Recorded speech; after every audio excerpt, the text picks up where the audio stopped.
Hello and welcome my dear friends. आपका स्वागत करते हैं आपके अपने यूट्यूब चैनल एग्ज़ाम मेरी जान में।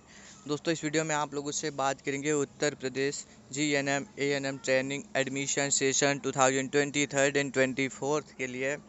तो दोस्तों, आपको पहले भी बता चुका हूँ, फिर से रिपीट करते हुए चल रहे बातों को कि इसमें जो एडमिशन होना है वो मेरिट के बेस्ड पर होना है। कोई सा भी एंट्रेंस एग्ज़ाम नहीं कराया जाएगा, सीधे आपको गवर्नमेंट कॉलेज में एडमिशन मिलेगा। प्राइवेट कॉलेजेस के लिए ये एप्लीकेशन फॉर्म नहीं है, ठीक है।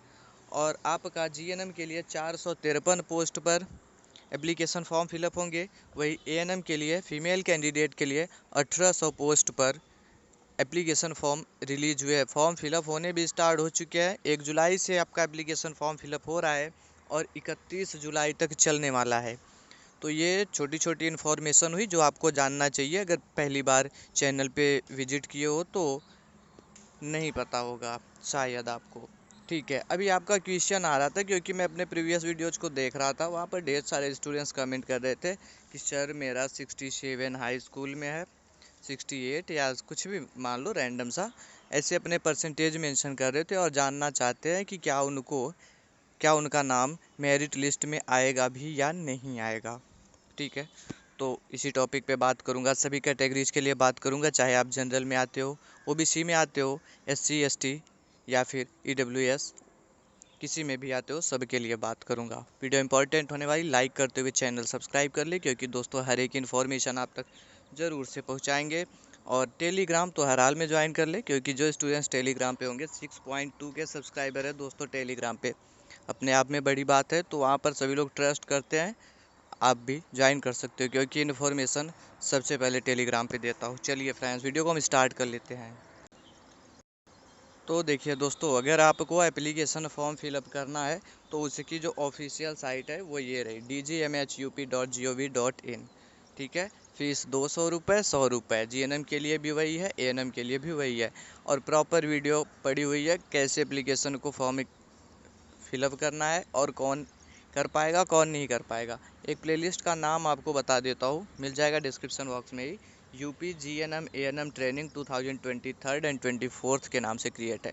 उसका लिंक मैं डिस्क्रिप्शन बॉक्स में दे दूँगा, देख लीजिएगा। सारे कन्फ्यूजन्स आपके जीएनएम ट्रेनिंग एएनएम ट्रेनिंग से रिलेटेड वहाँ पे सॉल्व हो जाएंगे।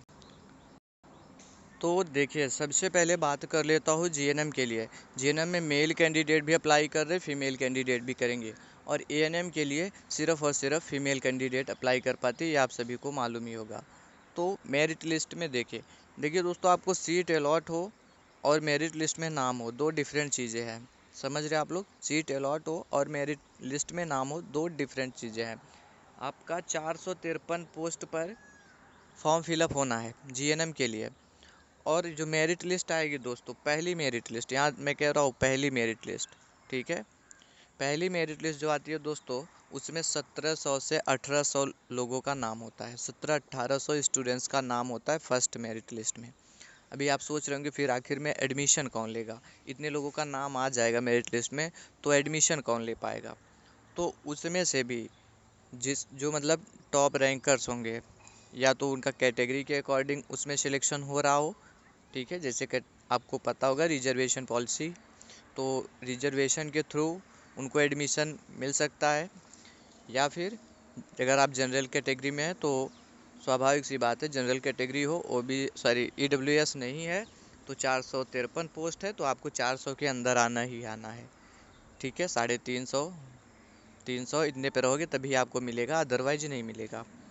ठीक है। और जो मेरिट लिस्ट है दोस्तों, इसमें आप किसी भी कैटेगरी से हो, जो लोवेस्ट कट ऑफ जाती है, जो प्रीवियस ईयर में गया है, आई थिंक 1700 कुछ लोगों का नाम था फर्स्ट मेरिट लिस्ट में, मुझे कंफर्म नहीं याद, लेकिन 1700 से 1800 के बीच में ही था। इस बार बहुत होगा, 2000 तक जाएगा। समझ रहे आप लोग? फॉर्म कितने फिलअप होते हैं उस पर डिपेंड करेगा। अब रही बात, अगर आप 60+ इसका एवरेज मेंटेन कर लिए हैं क्लास 10th में, क्लास 12th में, कैसे परसेंटेज निकालना ये मैं आपको बता चुका हूँ। छोटा सा हिंट देता हूँ फिर भी। जैसे मान लिया आपके हाई स्कूल में 62 है, इंटरमीडिएट में 58 हो गए, तो दोनों को पहले ऐड कर लीजिए। ठीक है, कितना हो जाएगा? 120, कितना, ओके ओके, 118 हो जाएंगे। ठीक है, 2 से डिवाइड कर दीजिएगा। कुछ गलत बता, ठीक है। तो मैं इसको 2 से डिवाइड कर देता हूँ, 5 9, ये 61 हो गया दोस्तों। अगर आपको 60 बनाना है, 60% मैं बोल रहा हूँ, तो मतलब 120 तक एवरेज होना चाहिए आपका। मतलब दोनों को ऐड करो, फिर 2 से डिवाइड कर दो, 60 आ जाएगा। समझ रहे आप लोग? तो देखिए, अभी जो 60 या उससे ज़्यादा होंगे, इन सभी का नाम मेरिट लिस्ट में होना है। आप किसी भी कैटेगरी से हो, आपका नाम मेरिट लिस्ट में ज़रूर से आएगा, ठीक है। लेकिन दोस्तों, अभी आप सोचेंगे कि एक मेरिट लिस्ट आएगी, उसके बाद तो कोई मेरिट लिस्ट नहीं आएगी। लेकिन ऐसा नहीं होता है। प्रीवियस ईयर में भी ऐसे 1700-1800 लोगों का नाम आया, लेकिन उसमें भी ढेर सारे स्टूडेंट जाते हैं, उनको फैसिलिटी नहीं जमती या कुछ क्या, क्योंकि ट्रेनिंग सेंटर्स वो अपने अकॉर्डिंग अलॉट करते हैं। आपके अकॉर्डिंग वहाँ कुछ नहीं चलने वाला होता। अभी मान लिया आप लखनऊ से हो और आप कोई इधर भेज देता हो कि कहीं दूर पे, मान लिया आजमगढ़ भेज दिया, आजमगढ़ में है मेडिकल कॉलेज आपका, वहाँ पे भेज दिया, तो ढेर सारे स्टूडेंट्स ऐसे जो नहीं करने जाएंगे, क्योंकि वो ट्रेनिंग सेंटर्स अपने अकॉर्डिंग अलॉट करते हैं। और प्रीवियस ईयर में 3 से 4 मेरिट लिस्ट रिलीज़ हुई थी, ठीक है। तो आपको मौका मिल सकता है, हो सकता है थोड़ा आपके सिटी से दूर जाना पड़े, और 60 प्लस है तो मेरिट लिस्ट में नाम ज़रूर से होगा, और आपको सीटें भी अलॉट हो सकती है, लेकिन श्योर नहीं कहा जा सकता, क्योंकि कट ऑफ जीएनएम की ज़्यादा रहती है। अब मैं बात करूँगा एएनएम के लिए। उम्मीद करते हैं आप जीएनएम से रिलेटेड सभी बातों को समझ गए होंगे। ट्रेनिंग सेंटर्स वो अपने अकॉर्डिंग देंगे, आप कुछ नहीं सेलेक्ट करेंगे, मतलब काउंसलिंग जैसा प्रोसीजर नहीं होता यहाँ पे, समझ रहे। और दूर भी अलॉट हो सकता है आपको, तो इसीलिए ढेर सारे स्टूडेंट्स इसको छोड़ भी देते हैं। एएनएम की बात कर लूँ, 1800 पोस्ट है, सिर्फ और सिर्फ फीमेल कैंडिडेट पार्टिसिपेट कर सकती हैं।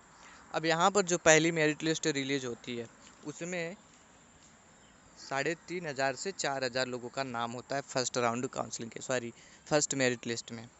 अभी तो इनमें से भी तो सभी को नहीं मिलना होता। सेम प्रॉब्लम यहाँ पर भी सामने आती है कि आप किसी दूसरे सिटी से हो और आप प्रेफरेंस तो सेलेक्ट कर नहीं सकते, और जो फैकल्टी है इसकी, वो अपने अकॉर्डिंग आपको सीट अलॉट करेगी आपके मेरिट के अकॉर्डिंग। मान लिया आप कहीं से हो, अयोध्या से हो, तो अयोध्या में है ट्रेनिंग सेंटर्स, वहाँ से हो, वहीं से करना चाहते हो, लेकिन वहाँ ने अलॉट करके आपको गोरखपुर में दे दिया, तो डिस्टेंस बढ़ जाएगा, काफ़ी बढ़ जाएगा, और स्टूडेंट्स इस मामले में छोड़ देते हैं, सीट एडमिशन नहीं लेते हैं। बाद में वही सीटें दूसरे किसी स्टूडेंट्स को अलॉट कर दी जाती है। समझ रहे आप लोग?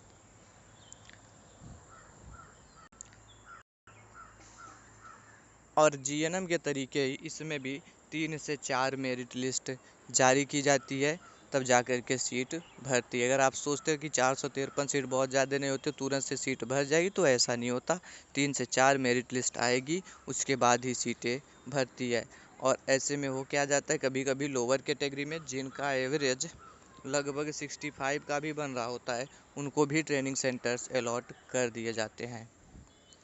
उम्मीद करते हैं आप सभी बातों को समझ गए होंगे। मैंने अपने तरीके से आपको समझाने की कोशिश की। अगर इसके बावजूद भी कोई क्वेश्चन है आपका, कमेंट बॉक्स में कमेंट करें, सॉल्यूशन आपको मिल जाएगा। Thanks for watching this video.